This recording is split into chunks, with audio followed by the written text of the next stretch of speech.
என் பேர் ஸ்வாதி. நான் மேட்டூர்லேருந்து வரேன். சஹானா எஸ்தெட்டிக் கிளினிக் வச்சுருக்கோம். கிளினிக் வச்சதுனால அங்கே வந்து கஸ்டமர் வந்து நெயில் ஆர்ட்டுக்கு கொஞ்சம் டிமாண்ட் பண்ணுறனால இங்கே நான் வந்து கற்றுக்கிட்டேன். சாரோட ப்ரொஃபைல் நான் எப்படி பார்த்தேன்னா, இன்ஸ்டாகிராமில் சர்ச் பண்ணும்போது ஃபஸ்ட்டு ப்ரொஃபைல் இவரோட தான் வந்து நின்றுச்சு.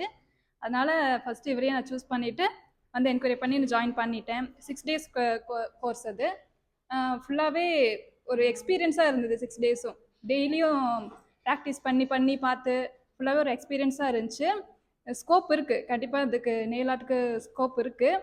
அந்த தைரியத்தில் தான் நான் கற்றுருக்கேன்.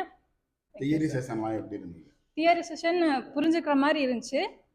அப்பயே டவுட் புரிஞ்சிருக்கு. அப்பயே டவுட் இருந்தாலும் கிளியர் பண்ணிடுறாரு.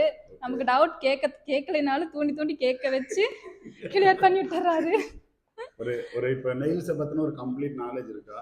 நாலேஜ் கிரியேட் ஆயிடுச்சு சார். கம்ப்ளீட் நாலேஜ் வந்துருச்சு எனக்கு. பிராக்டிஸ் செஷன்லாம் எப்படி போச்சு? பிராக்டிஸும் சூப்பர் தான்.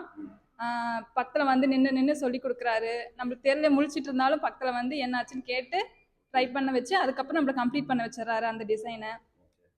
இப்போ இன்னைக்கு நீங்கள் ஒருத்தங்களுக்கு பண்ணியிருக்கீங்க, இப்போ இவ்வளோ நாளாக உங்கள் கையிலேயே ப்ராக்டிஸ் பண்ணியிருப்பீங்க, ஸ்வாட்சஸில் பண்ணியிருப்பீங்க, இப்போ ஒரு மாடல் ஒருத்தங்களுக்கு பண்ணியிருப்பீங்க. அந்த எக்ஸ்பீரியன்ஸில் ஃபஸ்ட்டு எனக்கு பயம் போயிடுச்சு. கஸ்டமரோட பண்ணதுனால ஃபஸ்ட்டு எனக்கு பயம் போயிருக்கு.